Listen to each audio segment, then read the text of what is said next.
Les moteurs à 2 temps sont toujours utilisés de nos jours, par exemple pour les karts, car ils sont plus économiques et plus légers que des moteurs à 4 temps.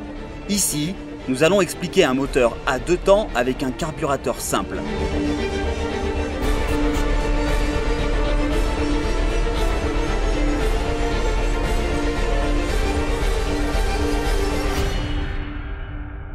Sa construction est similaire à celle du moteur à 4 temps.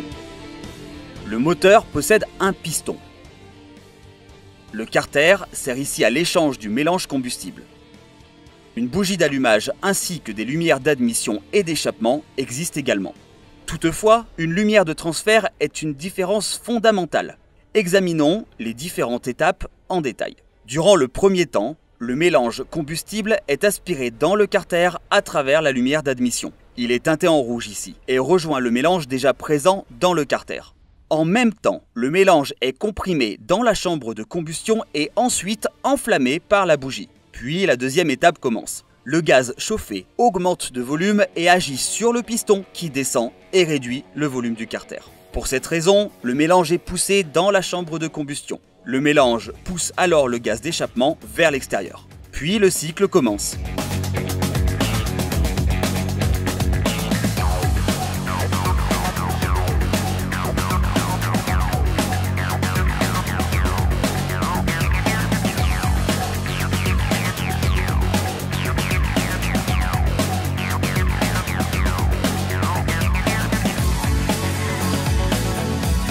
Nous pouvons facilement comprendre la réduction du volume dans le carter à l'aide de petites billes. Ici, les petites billes représentent le gaz frais. Le déplacement du piston entraîne une aspiration du mélange dans le carter. Ensuite, le piston redescend.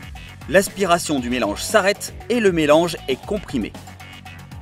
En conséquence, le mélange est poussé dans la chambre de combustion à travers la lumière de transfert. Le moteur, si représenté, fonctionne selon le principe du balayage transversal. Dans le cas de ce principe, les lumières d'admission et d'échappement sont montées face à face. Le piston déflecteur est formé de telle sorte qu'il puisse assurer une évacuation efficace des gaz d'échappement. Une autre forme de balayage est le balayage à équicourant. Ce type est utilisé par exemple dans des moteurs à contre-piston. Dans ce cas, 2 pistons fonctionnent dans un cylindre. Un des 2 pistons contrôle l'admission du gaz frais, l'autre contrôle l'éjection des gaz d'échappement.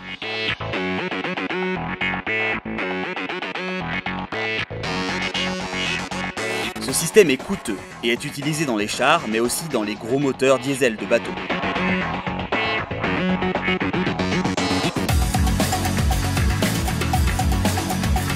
Le type le plus courant est le balayage Schnurl, qui a été utilisé dans les fameux vélomoteurs Simpson et qui est encore largement utilisé aujourd'hui.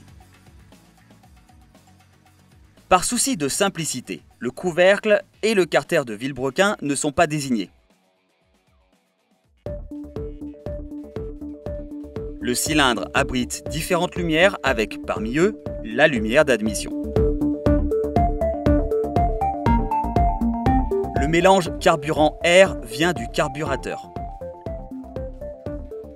Le mouvement du piston contrôle l'ouverture et la fermeture de la lumière d'admission.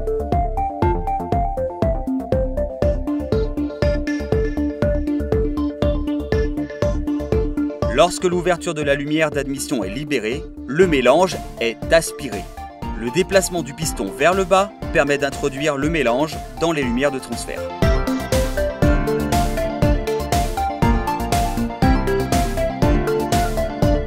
Le piston monte et referme les lumières de transfert ainsi que la lumière d'échappement.